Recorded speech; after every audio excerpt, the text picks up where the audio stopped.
因为这2天贵阳疫情的关系，去景区游玩变成了比较困难的事儿。感觉还很美的。今天大海说带我去一个很美的地方，让我见识一下。这里宛如欧洲的古堡一样美丽。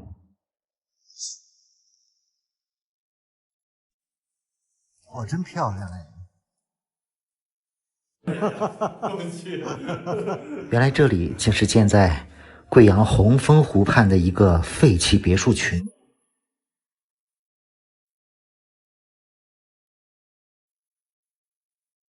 这么美的地方，为什么有这么一大片废弃的别墅呢？看这些烂掉的别墅，真的惋惜。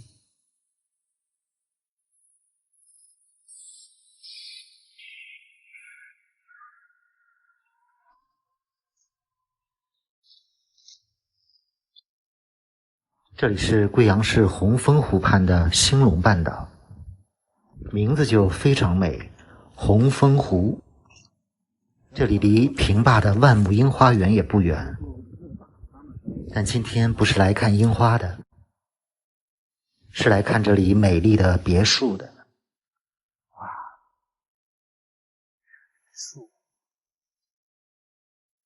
这里有一大片别墅群，每一栋别墅都非常漂亮。可是走近一瞧，这里都是破败的房子。看一下这个废弃别墅，今天和这个刘哥一起过来啊，我俩探一下，探秘啊。哇，真漂亮哎！这里的别墅外观非常欧式，非常美，但都已经被废弃了。进去看一看。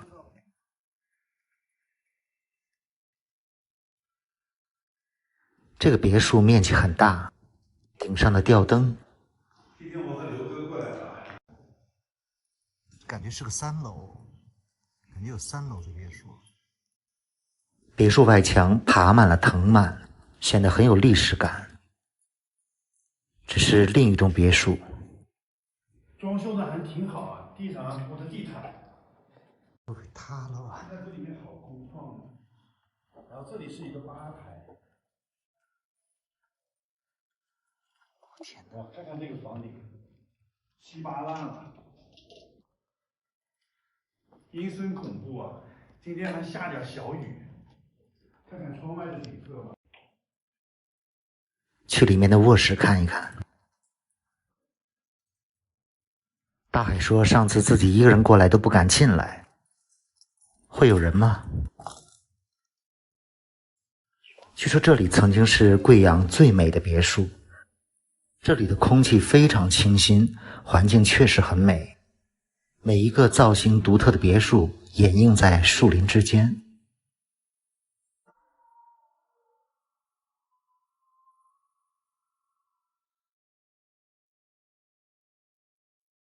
但靠近它，却有一种阴森恐怖的气氛。又走进了一栋别墅，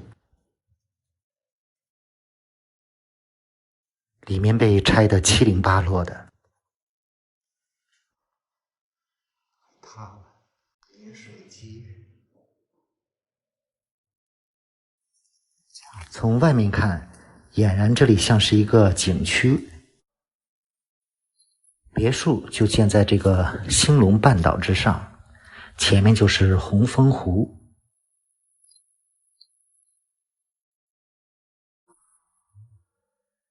好一派湖光山色。如果住在这个别墅里，真的是活在人间仙境了。走在这荒无人烟、废墟的别墅群里，我竟然一点都不害怕，还觉得非常美。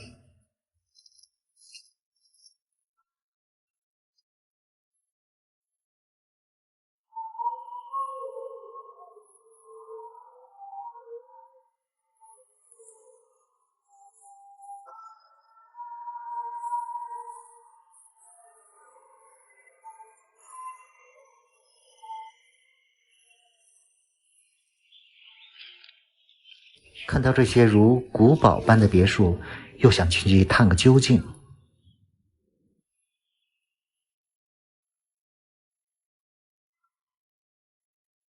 地上落着厚厚的树叶。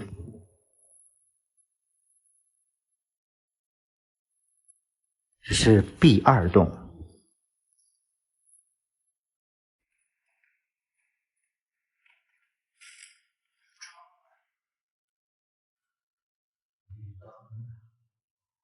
俨然这里已经住过人了。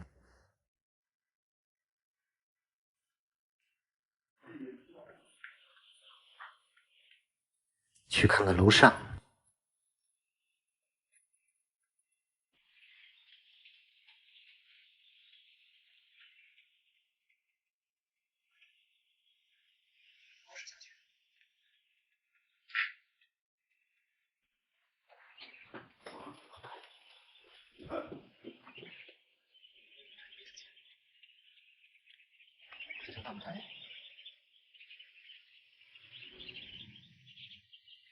据说以前很多人到这里来拍婚纱照。这么漂亮的湖畔半岛上一座别墅群，为什么会荒废呢？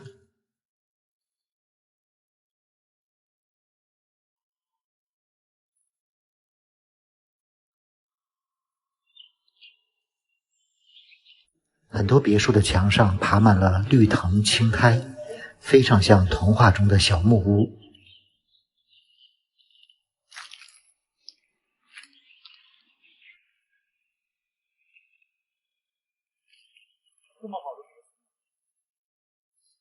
看到这些落败的别墅，你是不是觉得非常的可惜呢？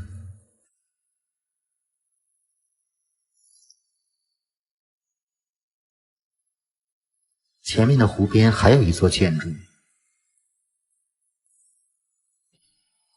这个建筑犹如教堂一样美丽。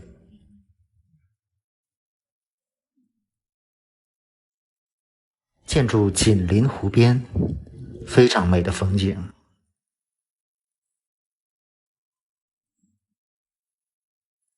这里已经很久没有人来过了。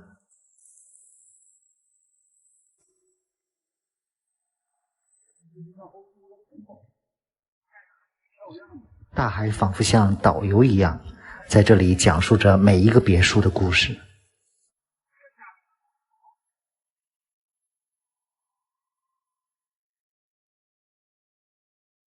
眼前这座建筑可能是这里最大的建筑了，白色圆顶，里面会不会住着王子和公主呢？这个别墅是这一片最大的别墅。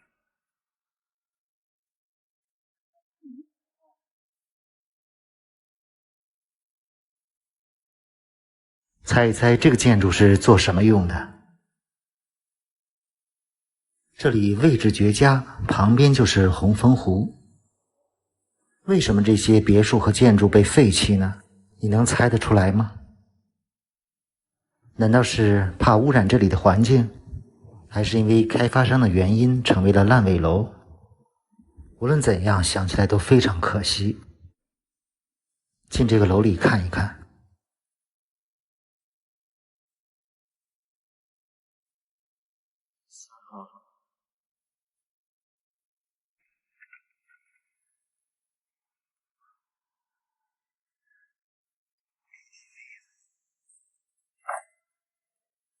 这里曾经应该是个娱乐中心，感觉还有人在这里值班。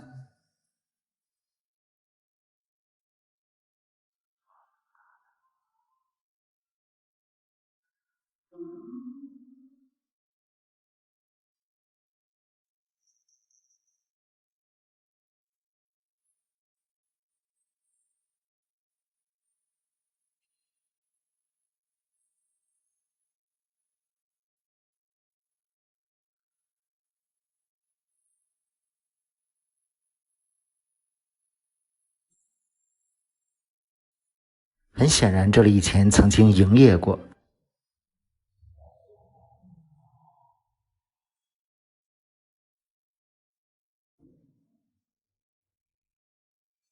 这就是美丽的红枫湖畔被废弃的别墅群。无论怎样，都希望这个红枫湖畔的美丽地方能够得到妥善处理。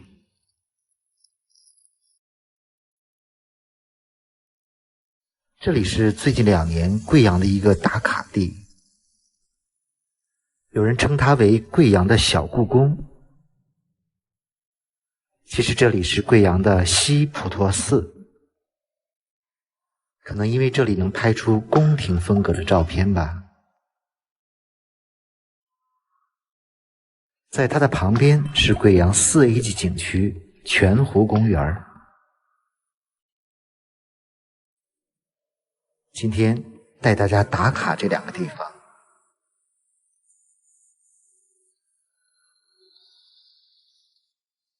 这里是贵阳的地铁，我还是第一次坐贵阳的地铁。贵阳的公交包括地铁都需要手机下载软件充值才能用，而且公交地铁分开的，买张票6块钱，和北京的地铁很像。今天坐地铁去贵阳的西普陀寺和泉湖公园看一看。这是地铁的泉湖公园站，一出来看到一个巨大的寺庙，这个寺庙叫西普陀寺，真大呀！进寺庙里看一看，没想到这里竟然这么大。先是天王殿，往里面走一走，转一转。这个西普陀寺规模宏大，中轴线上有4个大殿，感觉金碧辉煌的，像走进了紫禁城。据说西普陀寺被称为贵阳的故宫，非常红的打卡点。这是天王殿后面的一组建筑，左手边是鼓楼，也是伽蓝殿。这是第2座大殿，大悲殿。广场中间有个大肚弥勒佛。大殿右侧是钟楼，钟楼下好像是几棵樱花。从这个角度拍照非常漂亮。这个西普陀寺是2005年新建的，但这2年突然的火爆起来，因为来这里拍照实在是太漂亮了。这个寺庙总面积将近4万平米，非常大。这是第3个大殿，大雄宝殿。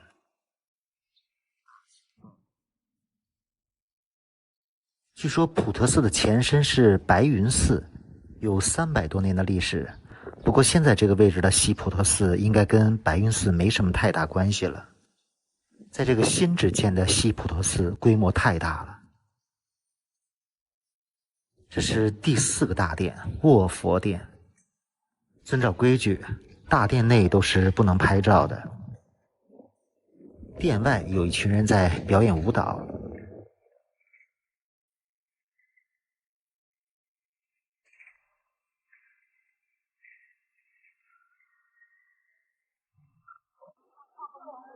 这个卧佛殿和藏经楼高度非常高，一共有3层。旁边是药师殿。西普陀寺除了这个4个大殿和钟鼓楼之外，后面还有建筑，感觉有一座观音山。这里的环境真的非常美。山下有个送子观音阁，旁边还有一条通向山洞的路。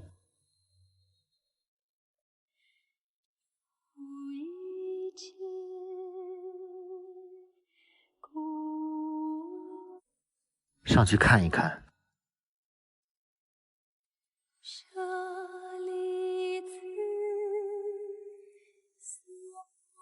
这个好像还是天然的洞穴。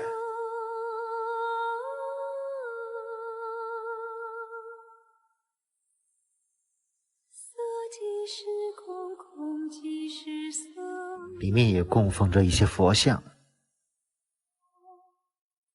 西普陀寺四周的建筑也非常有风格，有一些似乎是作为僧院，黄色建筑非常美。难怪有这么多人来这里打卡拍照，确实非常上相。现在还是樱花季，更漂亮了。西普陀寺的旁边就是泉湖公园，这是公园里一个非常醒目的建筑。这个泉湖公园和西普陀寺都是免费的，而且这里是4A 级景区。我们到公园里转一转。贵阳有不少这样的城市公园，建设的都非常漂亮，很多都被评为了4A 级景区。泉湖公园应该属于贵阳的白云区，和离它不远的关山湖一样，都非常的干净美丽。看公园里的步道做得多好，生活在这附近的居民也非常享福。泉湖公园也有面积不小的水域，而这里的大草坪更是人们喜欢待的地方。看这个巨大的风筝，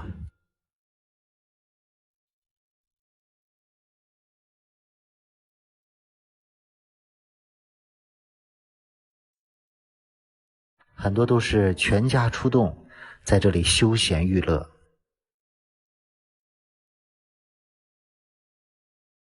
公园面积不小，中间有座山，有一条上山的栈道，往前走一走。这里面的花草树木很有层次。前面这就是登山的栈道了。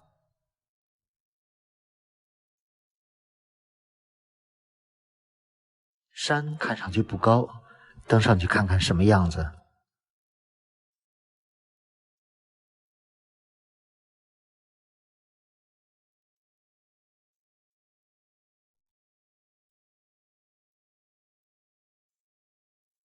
在这里爬一爬山也当锻炼身体了。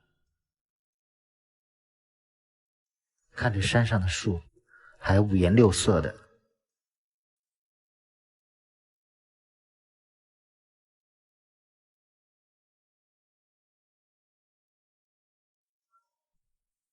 这些栈道还不止一条，有不少地方还有观景平台。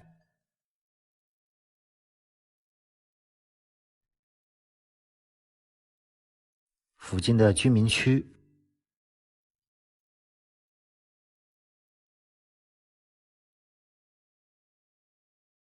还有最后一段就到山顶了。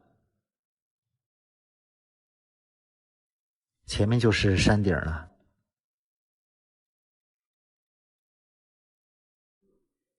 山顶有一组人造的建筑，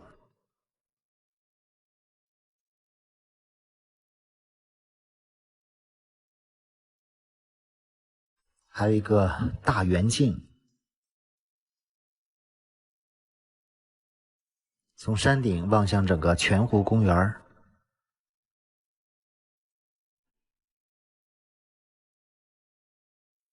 还有一点天空之镜的感觉。这个地方叫空山止水，正好太阳也快落山了。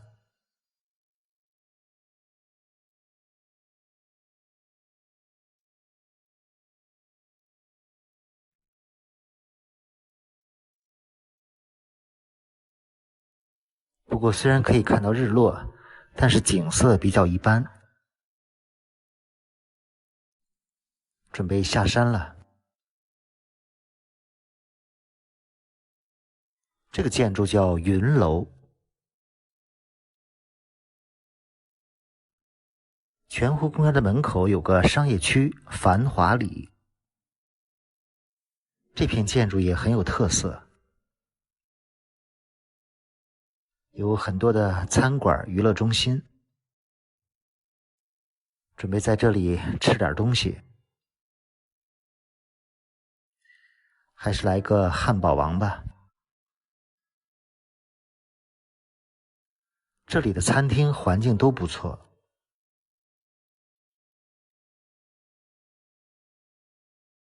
吃过饭，在这里逛一逛。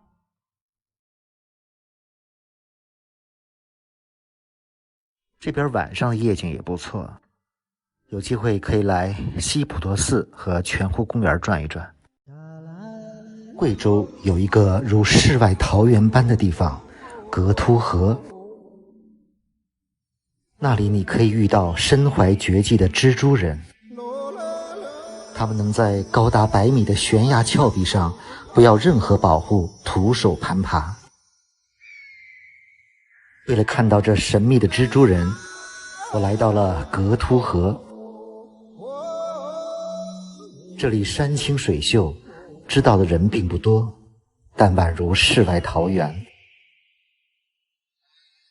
去看蜘蛛人，要在格凸河上划一段小船。前面到了大川洞，山体中一个巨大的岩洞。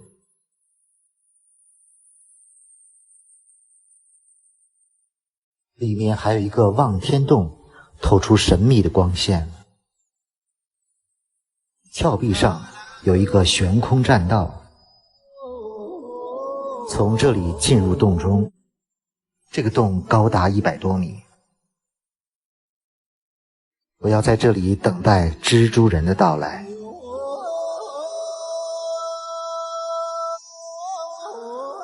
远处一条小船划了过来。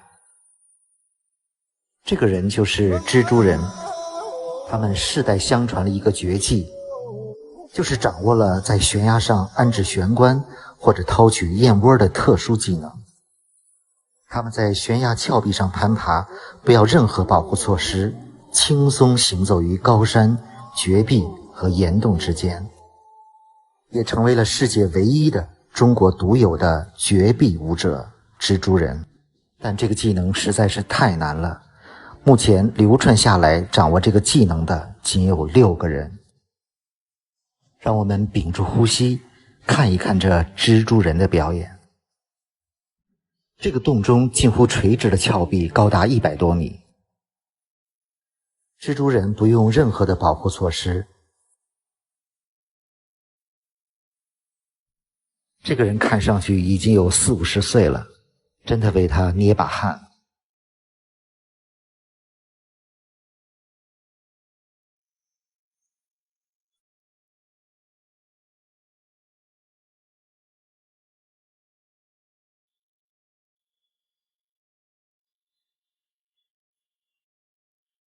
简直就像隐身在峭壁中的蜘蛛侠。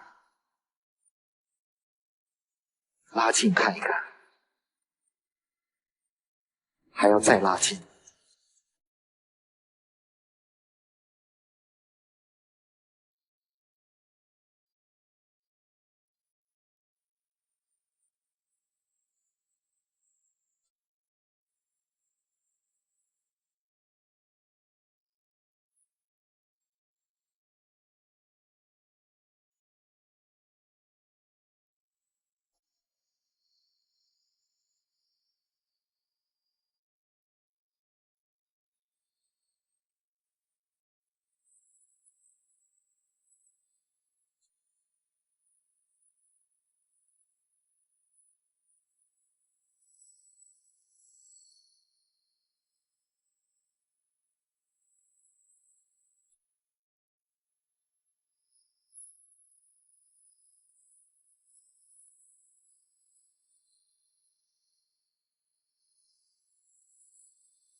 格凸河确实是个攀岩的好地方，据说曾有一个外国的专业攀岩队来这里和蜘蛛人比赛。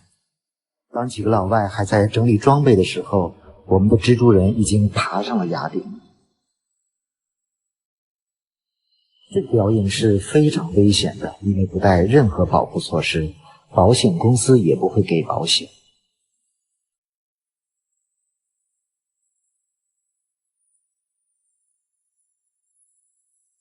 现在刚刚爬上了一半，后半段难度更大。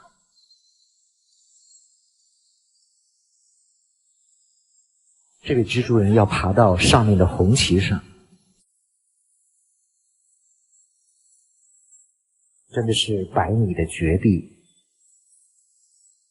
远处都看不到人影，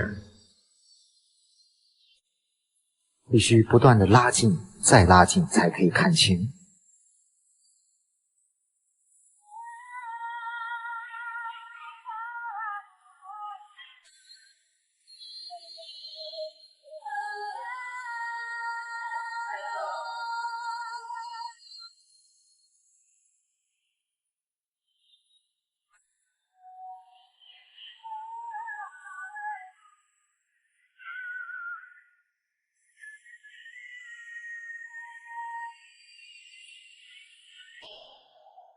我们的英雄蜘蛛人拿到了红旗，这个高度距离水面108米。俗话说上山容易下山难，何况这个悬崖峭壁下来实在是太难了。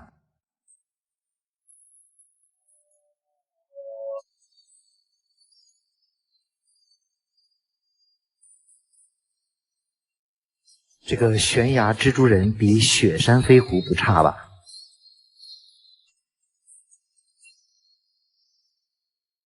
下到了峭壁之下，而格凸河这个世外桃源不仅仅只有蜘蛛人，还有更多的惊喜带给大家。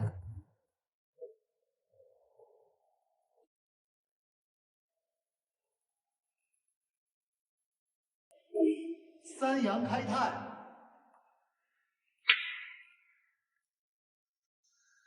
这是格凸河景区的清晨，穿上洞露出的天神光。格凸河景区位于贵州安顺市的紫云县，是国家4A 级景区。格凸一词是苗语，意思是圣地。景区是喀斯特地貌，特点是穿洞群。这里集合了岩溶、山、水、洞、石、林各种组合，融合了完美的自然风光与人文景观。尤其是这里的崖壁蜘蛛人，让人印象深刻。在贵阳的时候，好几个朋友给我推荐格凸河景区。格凸河离贵阳并不远，在安顺市的紫云县，车程2个小时。紫气祥云，紫云县。计划在紫云县住一晚，在网上订了这个东子门大酒店，标间130多。没想到酒店还这么豪华，现在游客很少，给升级了一个房间。确实没想到这个酒店条件这么好，非常的干净舒适，卫生间也很大。这种价格100出头、干净舒适的酒店，基本是我出行的首选。一早出发去景区，因为现在是特殊时期，没有旅游直达车，只能自驾或者打车。早晨的晨雾还没有散去。这个雕塑应该是苗王部落的吹号的号角。格凸河景区的套票是150元，包含了景区交通车、船票和蜘蛛人表演的项目。首先坐车到码头，先坐船游览格凸河，去这里的苗寨。今天赶上了难得的好天气。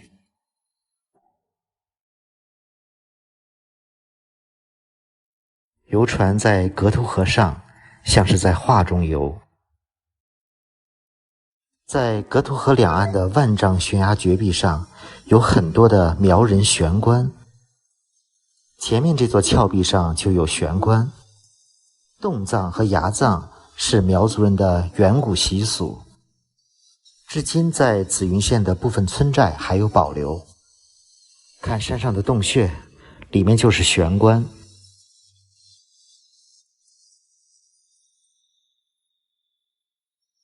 贵州的山水确实美，看这里的绿水青山，这个水多绿。静静的河面倒影非常美。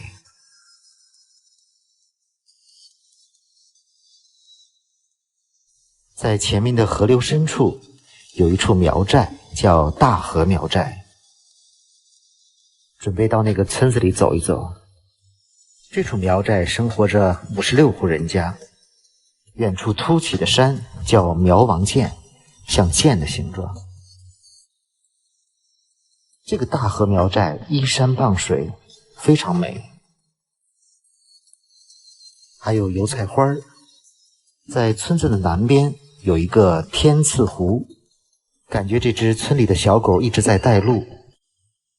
现在到了天赐湖，这是一个天然湖泊，犹如一面镜子镶嵌在万绿丛中，像上天赐给当地苗族人民的圣物，所以叫天赐湖。看这只可爱的小狗一直跟着我，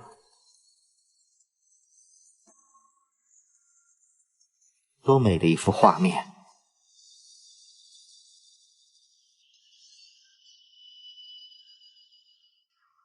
这个大河苗寨每天还有为游客进行的表演项目。可能很多朋友第一次来到格渡河，来到大河苗寨。每当远方的朋友来到苗寨做客，我们热情好客的苗家阿哥阿妹就会挑起欢快的迎宾大花鼓，欢迎大家的到来。我们阿哥点燃了2把火把，可以在这身上每个部位随便的烧，随便的烫。小朋友千万不要去模仿。大家注意到了没有？可能坐得远看不清。我们这位苗族勇士天天表演这个节目，看见没有？身上没有发现一群毛，他毛全被火给烧光。这些演员都是本地的村民，完全没有经过专业的训练。这是给远方的客人敬酒，想喝多少就喝多少。我要问问喝的酒的上午吹拉弹唱，样样都行。下油锅。这是苗族的保留节目上刀山。我还特意上去看了看，这个刀确实比较锋利。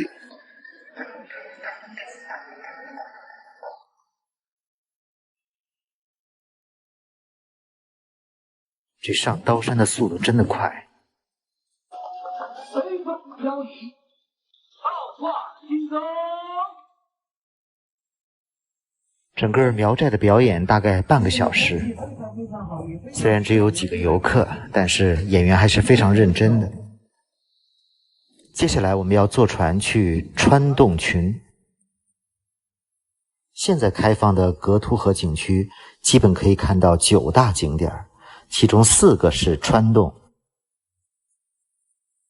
船依旧行进在格图河上，旁边的栈道就是里面的苗族村民出行的地方。一朝花开傍柳，馨香无觅听候。河上美丽的风光，纵饮朝霞半日。现在可以看到前面的洞了。首先看到的是川上洞，最高的位置。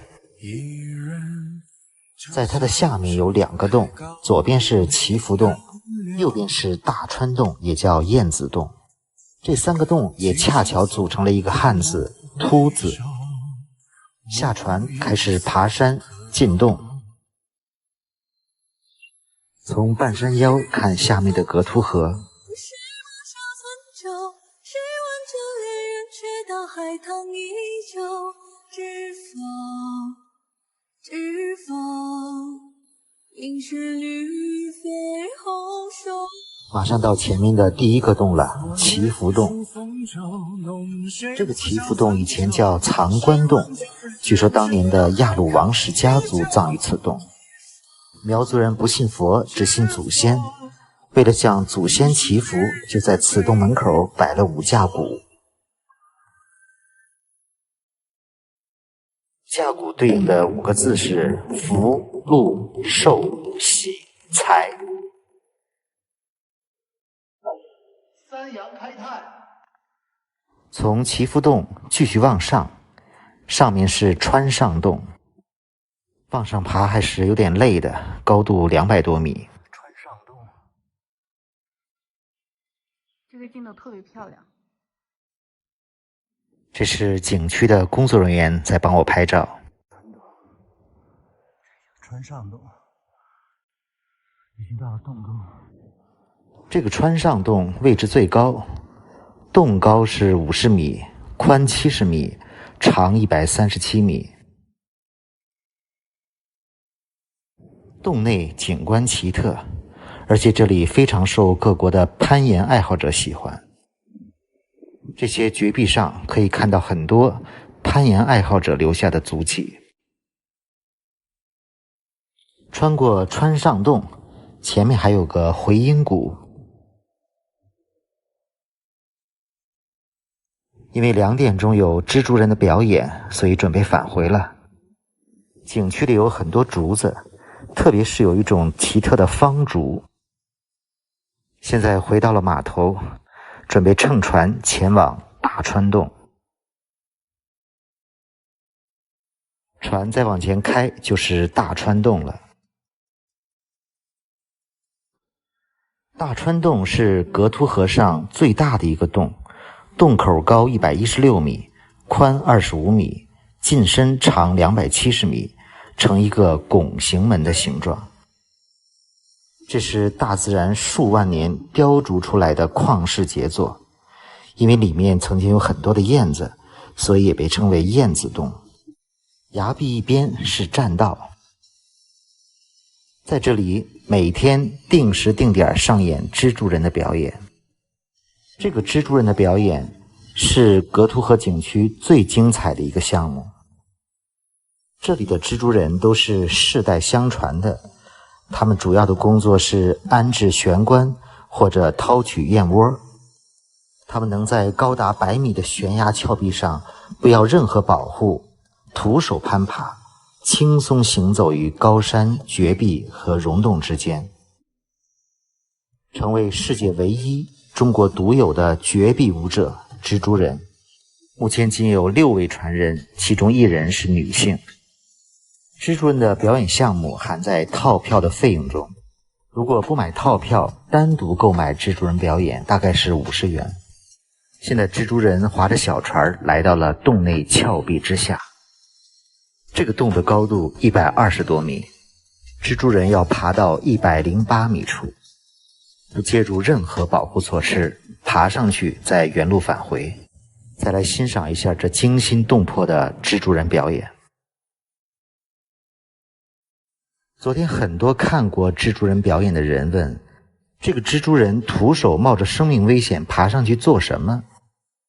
仅仅是为了表演给游客看吗？这毕竟是用生命在表演，这样的表演到底意义何在？也欢迎大家在评论区发表自己的见解。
祝贺我们英勇的蜘蛛人顺利完成任务。其实在表演结束之后，我很想去采访这个蜘蛛人，不过想了想还是放弃了。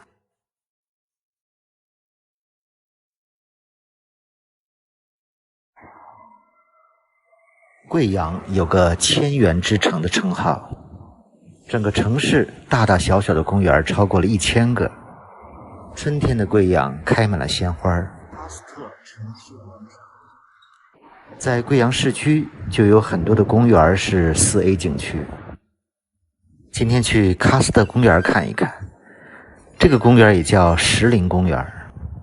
在城市中能有一个喀斯特地貌的石林公园是非常难得的，一起去看看贵阳的石林公园是什么样。进入公园，嫩绿的大草坪就像个大花园。这个喀斯特公园是免费的，公园四周都是漂亮的居民小区。阳明像，大草坪上有个王阳明的雕像，看看这是贵阳的一个比较普通的公园和小区。草坪上有很多的喀斯特岩石，公园里有2座小山被茂密的树林遮盖着。往山上拾阶而上，才发现这里真的是一片石林。确实没有想到这片石林面积如此之大，像一个城市的盆景。跟着我一起到山上看一看。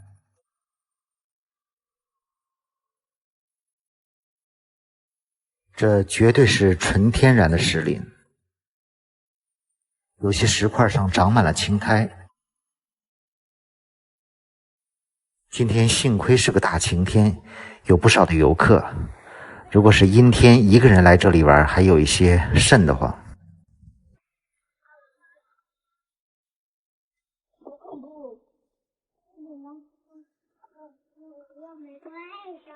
有时候也许，但是它的一张蜘蛛，对，也许有蜘蛛用。很多家长也带着小孩来这里爬山玩。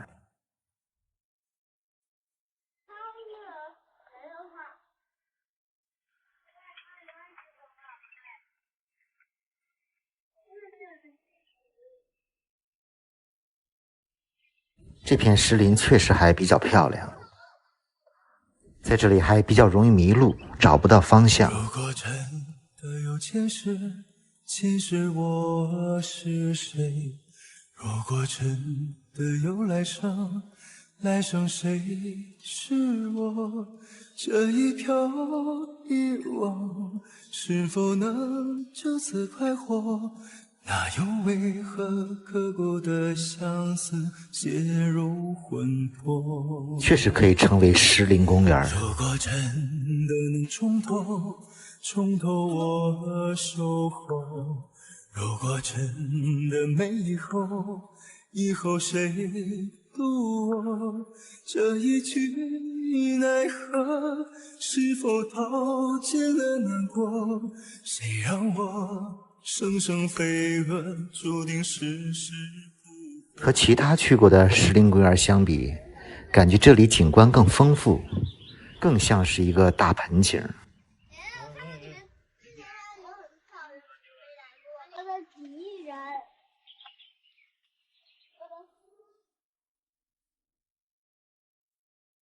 有不少造型各异的大石头。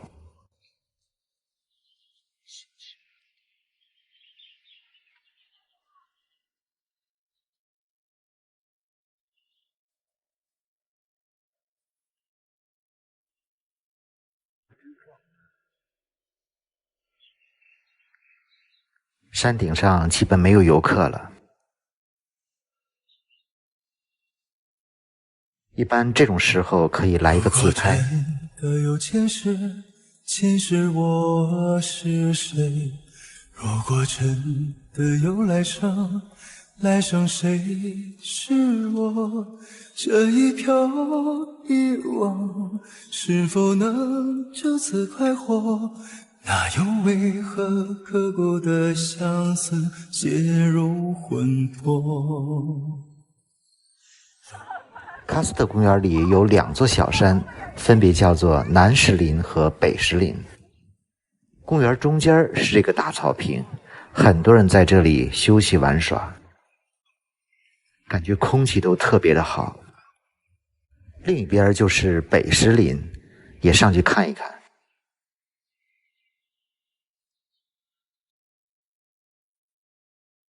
今天虽然是假期，但是这里也竟然没有什么游客。岩石周边也长满了各种绿色植物。3000繁华衬托你的眉眼，给我一种绝尘的惊艳。我想我是为你忘了世界，年年岁岁回味这一面。没想到这个北石林也非常的漂亮。石林里也有很多命名的景点，前面这个是一线天，去前面的一线天看一看。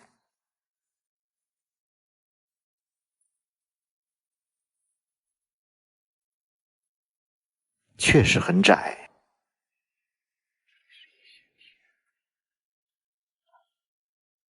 哇，包被卡住了。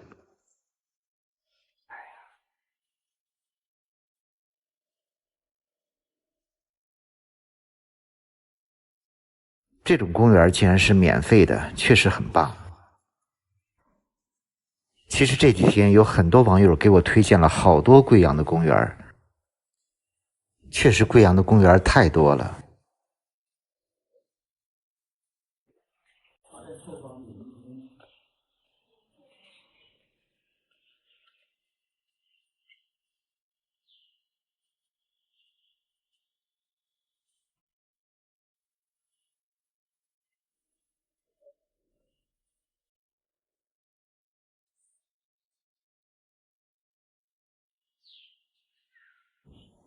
石林里有好多条小路，很容易走失方向。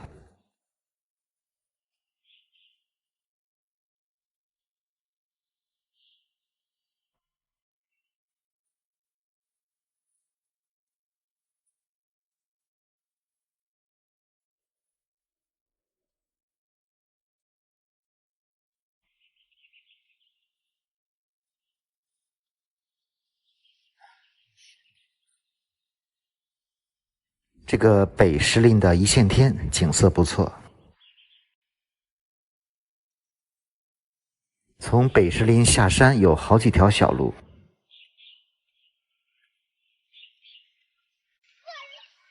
公园里还有一些晚樱。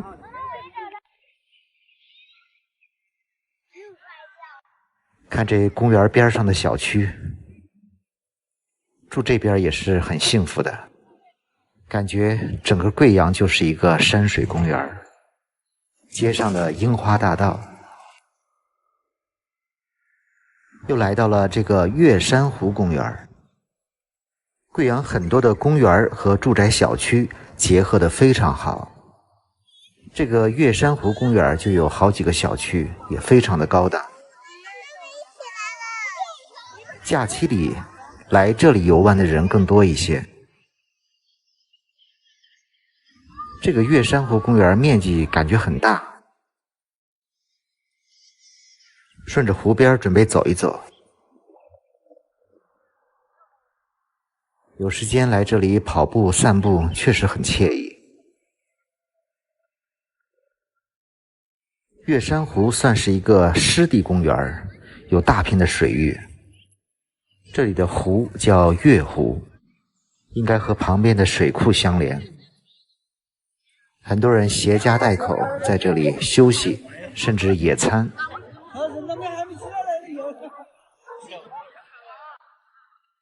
不知道这边的小区房价大概多少钱？这边交通很方便，还有地铁。远处的湖面上有一座浮桥，很长。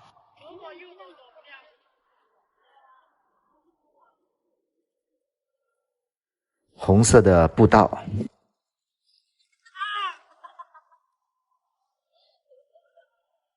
路边的花儿开得也不错。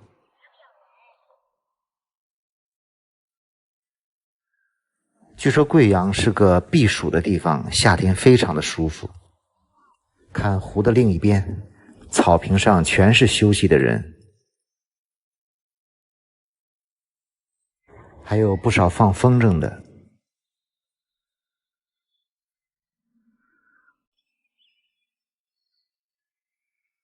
这个公园面积太大，如果绕湖一圈，估计得好几个小时。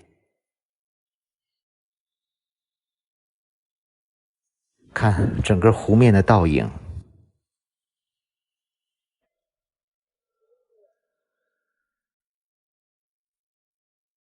这块设计的也不错，像一个画卷。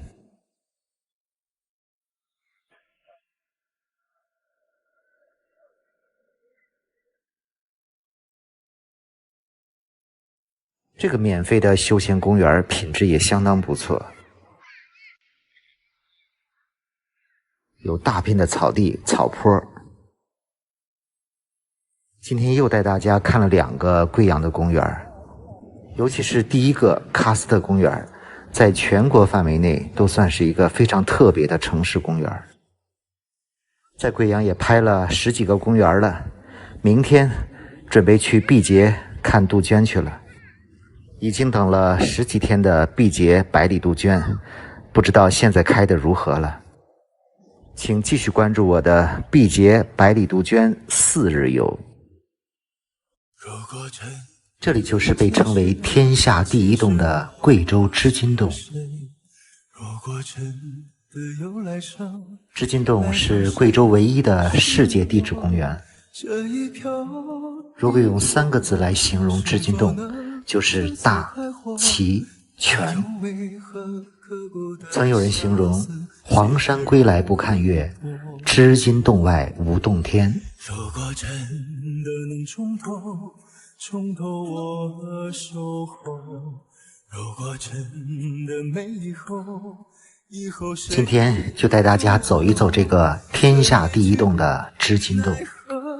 是否掏尽了难过，谁让我生生飞蛾，注定世事不活。今天再次和大海相约，一起去看贵州的织金洞。织金洞离贵阳大概100公里左右。今天下着小雨，不过并不妨碍去游览织金洞。现在属于特殊时期，又是非周末，下了小雨，所以游客很少。织金洞很大，目前洞内可供观赏的区域大概长6公里。先坐一段景区的交通车。织金洞的门票是140元，包含了门票、景区车票和保险。来织金洞除了自驾，从贵阳或者织金县都有车到景区。下了景区的交通车，要往前走一段路。景区的设施设计得非常大气干净。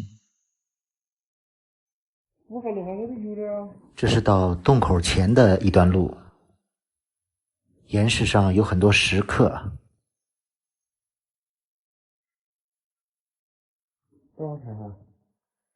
织金古洞冠世奇观。现在到了洞口，洞口写着织金洞。这是望进洞中的第一眼。双狮迎宾，就像2个大狮子一样，欢迎各地的游客。大海还是非常兴奋的，很快进入了拍摄状态。织金洞是大概1980年被发现的，上面那个小洞口就是最初发现的洞口。勘探人员通过绳索下滑到洞中，发现了这个举世罕见的溶洞奇观。左边这个大洞口是现在的入口，被打通了。2个洞口一大一小，日月同辉。目前的织金洞被发现的长度是12公里多，开放旅游的线路是6.6公里。如果正常的速度游览，大概2-3个小时可以游览完毕。和国内其他的溶洞有点不同，这里没有大面积的绚烂的五彩灯光。这是当时申请世界地质公园的一个条件，要尽可能的保护资源。尽管如此，织金洞依然有极高的审美价值，非常漂亮。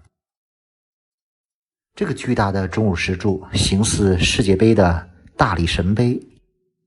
世界地质公园就会有点要求，要保护原生态。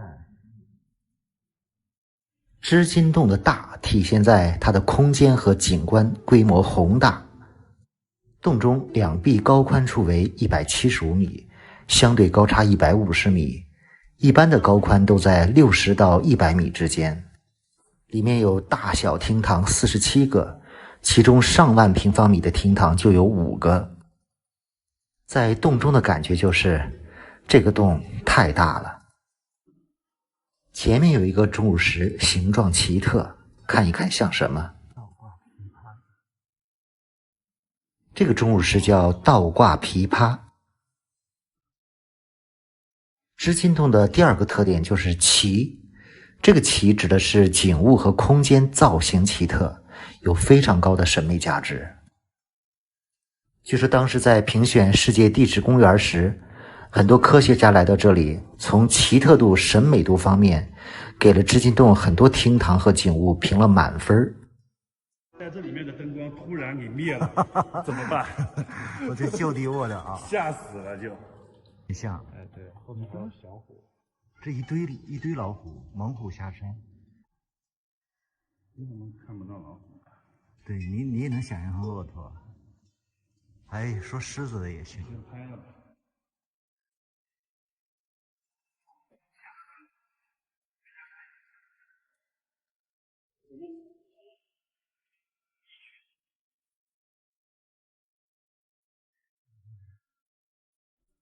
织金洞的第三个特点就是全，指洞中的景物形态丰富，囊括了全世界溶洞的所有形态和类别。这个造型叫血压轻松。哦，这是铁树开花了，这是浑圆状的石笋，浑然天成，10万年。这个剪影的造型是婆媳情深，能看出来吗？左边是媳妇儿，右边是婆婆。三星聚会，寿喜婆。右边2个，因为那个形体更像。对，确实像福寿。整个洞中显得非常魔幻。洞中显示的温度11度，这里常年恒温，几乎在10到16度之间。洞中有高高的台阶儿，这叫南天门，像在山洞里爬山一样。这充分体现了织金洞的大，在洞里爬山。这是大厅里的一个石柱，中流砥柱。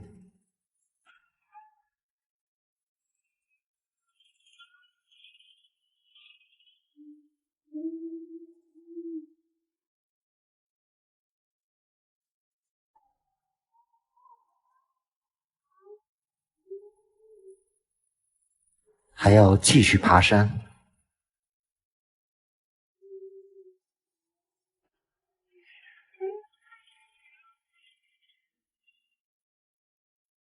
这边是瀑布群，一大片形似瀑布。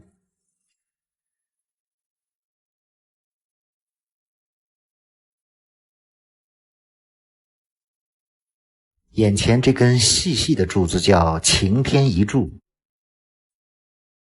尤其是石柱上面非常的细，感觉轻微的一点外力就可以让它折断。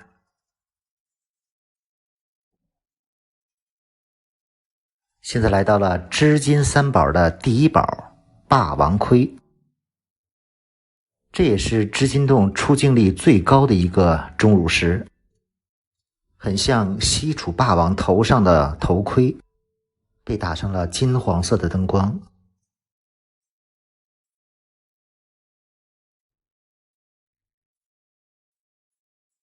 真的太漂亮了。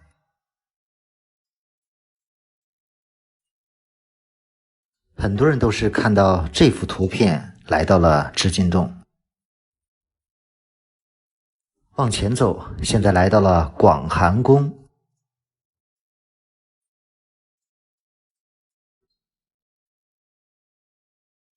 现在广寒宫里非常的寂静，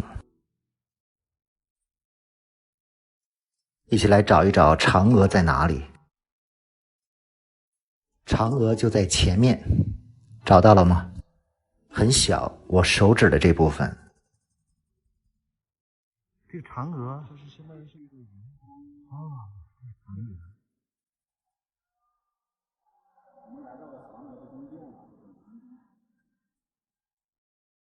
感觉每一个钟乳石都能想象出一个东西，形态丰富多彩。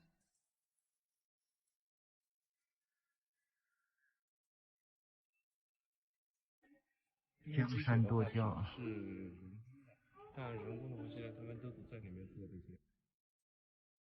江山如此多娇。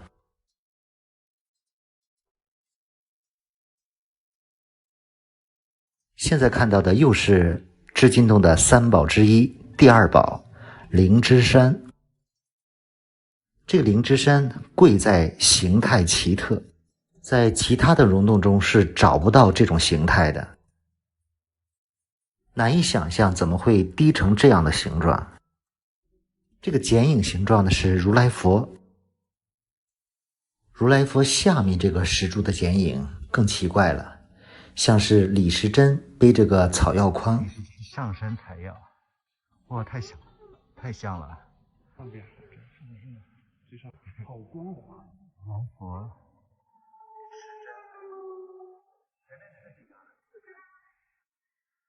上面像一个老人背着竹筐上山采药，是螺旋树。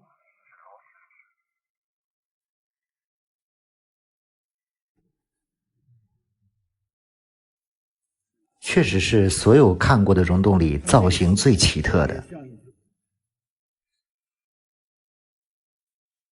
这个造型是三级华盖，也像三个大水母。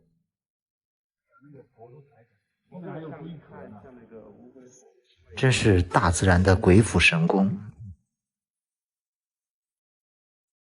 接下来看到的是织金洞的三宝之一，也是镇洞之宝银羽树。它的奇特和价值比霸王盔还要大。这个似剑一般的银羽树，形状奇特，独一无二。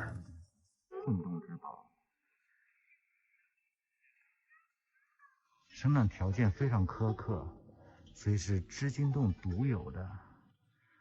它不是一个简单的柱子，4到5万年前在不断生长。旁边有一棵已经倒下的银羽树，这棵银羽树还在生长，4到5万年了。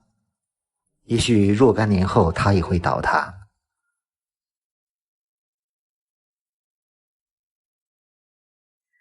真是令人叹为观止。和周围巨大的钟乳石柱相比，这个银羽树看着并不起眼儿。现在看到的是姊妹玉树，晶莹剔透，非常白。这里又是洞内一大奇观，大家看这两个石，晶莹剔透，就像是玉一样。往远处看去，这里面像是一座仙山。有人说这里是洞中的张家界，感觉还飘着一些云雾。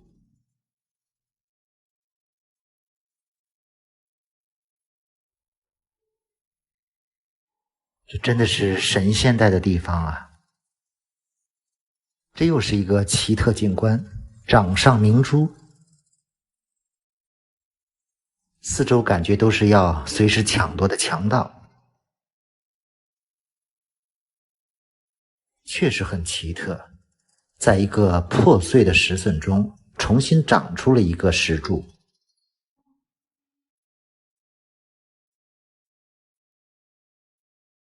不知不觉竟然走了6公里，一点都不觉得累。前方有一段人工凿出的洞口，连着前面的洞穴。又经过一小段人工凿出的隧道，前面来到了最后一个洞穴。我想凿出这2个人工隧道，主要是不用返回了吧，因为前方再走几十米就可以看到出洞的洞口了。前面终于到达洞口了。这个就是出口了，出口的这个洞非常小，没人想到你这个